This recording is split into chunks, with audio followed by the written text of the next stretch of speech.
Debido a problemas técnicos voy a tener que complementar el punto de mi compañero Ángel García. Pero voy a resumir un poco y dando puntos relevantes sobre lo que es la biografía de Óscar Llanes. Óscar Armando Llanes González fue un cronista venezolano destacado por sus participaciones y por la creación de diversos artículos periodísticos y libros, especialmente dedicados a su especialidad que era la crónica. También fue profesor de dos de las universidades más prestigiosas que ha tenido Venezuela hasta el momento. La primera, la Universidad Central, en donde fue profesor de periodismo en la Escuela de Comunicación Social, de la primera promoción que tuvo esta universidad de periodismo o comunicación social. También fue un profesor de Historia Universal en la Universidad Católica de Andrés Bello. En el año de 1992 se le otorga el premio por haber realizado el libro con mayor ventas ese año. También le dedicó uno de sus libros a Carlos J. Bello. De hecho, este era el título de este libro, Carlos J. Bello, un sabio olvidado. Podemos decir que Óscar Llanes fue una de las personas más relevantes y más conocidas en el medio periodístico, ya que tuvo diversas apariciones y podemos decir incluso que participó en distintos ámbitos donde cada vez hacía dar a conocer su gran amor y su pasión por lo que era el periodismo, porque como pudimos ver y veremos a continuación y más adelante, no solamente fue un profesor, también fue un reconocido cronista, fue una persona enviada hacia la guerra de Vietnam para poder reportarlo todo hacia Venevisión. Participó a los 25 años, ya era director de uno de los periódicos más conocidos en Caracas de ese momento, pero como dije anteriormente, lo vamos a ver a más profundidad a continuación. Pero sin duda alguna, debido a todos estos momentos de la historia en la que Óscar Llanes participó, incluso en el ámbito político, podemos decir que gracias a ello es que es uno de los personajes venezolanos más conocidos a nivel nacional. Y continuando con el punto de mi compañero Ángel García, Llanes fue siempre un estudiante destacado de la Escuela Zamora en la parroquia de San Juan, quien por cierto, al igual que muchos otros niños, tenía como ídolo a Armando Bes, un exboxeador de esa época. Cuando llegó el momento, Llanes parte hacia la universidad en busca de un título, valga la redundancia, universitario, y asiste a la primera escuela de periodismo en Venezuela hasta ese momento, en la Universidad Libre Augusteo. Un dato interesante que nos permite hilar esta historia es que esta universidad fue por alguna manera patrocinada por el exmandatario Medina Angarita. Y gracias a este mismo y la libertad de prensa que concedió, fue que nacieron tres de los periódicos más importantes para Venezuela hasta el momento: el Últimas Noticias, el Nacional y el Morrocoy Azul, quien por cierto, en el primero, Llanes fue partícipe de la escuadra pionera que permitió que este periódico saliera a la luz y se hiciera tan reconocido a nivel nacional. Cabe destacar también que a la corta edad de 25 años se vuelve director del periódico La Esfera y su oficina fue cedida por nada más y nada menos por la misma persona que lo adentró al mundo del periodismo cuando apenas tenía 13 años, Ramón David León. Luego, al momento de que este periódico pasa a manos de otros dueños, decide trabajar como corresponsal de guerra hacia Vietnam en el año de 1966 de la televisora Venevisión. Si eres venezolano, seguramente has escuchado la famosa frase "chúpate esa mandarina", pues te cuento que esta es de autoría del escritor y cumbrista venezolano Óscar Llanes, que no solo enamoró al país con sus profundos aportes a la televisión y a la política, sino con sus obras. Todo el que lo conocía decía que Llanes tenía una gran pasión por escribir.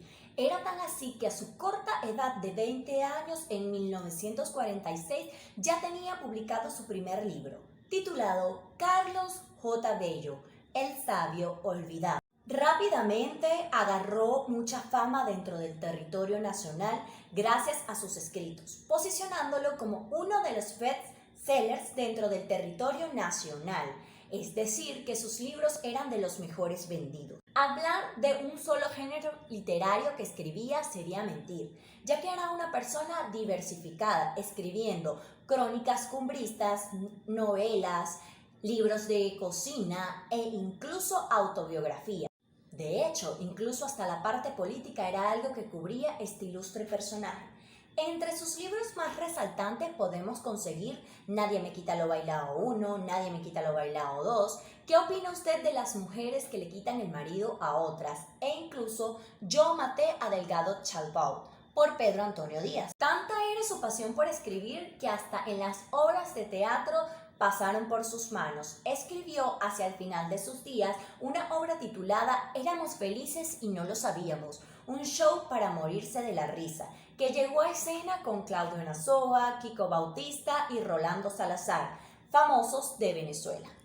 Contar con este personaje como periodista venezolano hace que todos nos sintamos identificados, ya que era muy querido, aunque siempre se centraba más que nada en Caracas, se ganó el corazón de todo el territorio nacional. Gracias a su trayectoria en la comunicación y su preparación como periodista, Yanis encabezó el equipo que Venevisión mandó a Vietnam como corresponsales de guerra por 2 meses.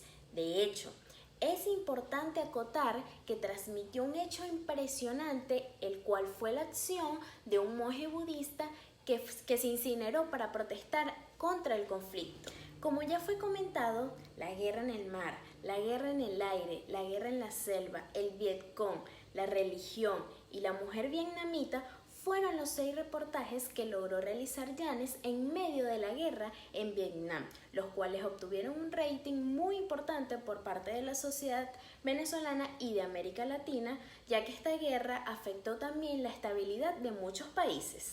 Posteriormente, junto a Rodríguez Lamelas, con el equipo del Canal de la Colina, se fue a Haití para hacer reportajes para televisión sobre el vudú y asimismo entrevistó al dictador Papa Doc sobre las creencias haitianas. También tuvo un espacio en televisión muy exitoso llamado Así son las cosas, transmitido por Venevisión desde 1994 hasta 2008. Yanis en este programa presentaba los hechos insólitos de la vida venezolana y mostraba su pasado mediante anécdotas, relatos y la historia cotidiana de Venezuela. Y lo más interesante es que lo contaba con su estilo coloquial que atraía a quien lo pudiese ver, ya que se transmitía una vez por semana. Por su parte, también realizó entrevistas en televisión a políticos en un programa llamado La Silla Caliente, de atención al pueblo venezolano, y la cual tuvo mayor audiencia en 1998, ya que él mismo entrevistó al entonces candidato a la presidencia, Hugo Chávez.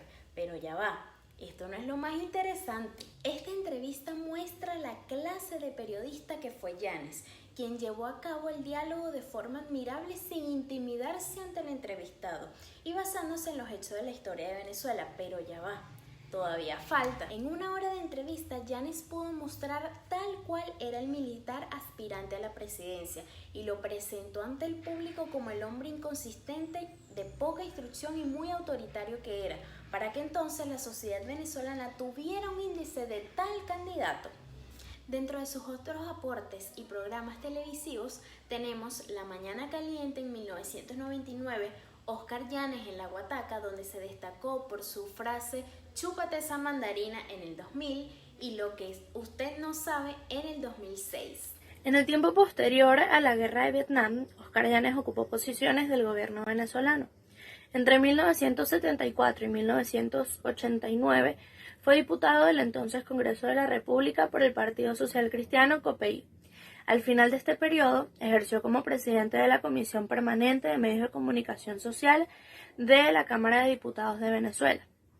Oscar Yanis, en una ocasión, habló desde su activismo social, donde dijo que los valencianos tienen un criterio importante. Recomendó a la población: no se resbalen en lo mojado. Si el criterio político, artístico y de otros aspectos del valenciano se aplicara en el ámbito político nacional y si Valencia tuviese políticos que opinaran con criterio, este país sería otro. El problema de Venezuela no es un partido político, no es de egoísmo. El problema de Venezuela es que no hay un sentido ético de servir al público.